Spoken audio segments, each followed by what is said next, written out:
আসসালামু আলাইকুম। কিভাবে অ্যাকাউন্ট ভেরিফাই করবেন নতুন নিয়মে, ঠিক আছে? তো তার জন্য আপনারা কী করবেন, উপরে ভেরিফাই আছে, ভেরিফাই বাটনে একটা ক্লিক দিবেন, ওকে?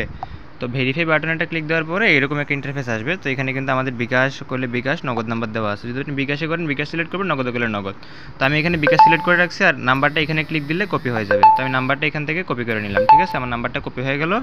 এখন আমি চলে যাব সোজা আমাদের বিকাশে, ঠিক আছে? তো বিকাশে আসার পরে আমরা এখান থেকে নাম্বারটা দিয়ে তারপর হচ্ছে আমরা সেন্ড মানিতে যাব, ঠিক আছে?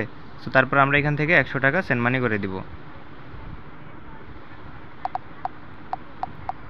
তারপরে সেন্ড মানি করে দেওয়ার পর চাপ দিয়ে ধরবো, ধরার পরে টাকা চলে গেছে। এখন কি করতে হবে, আমরা এখান থেকে ট্রানজ্যাকশন আইডিটা কপি করব, ওকে?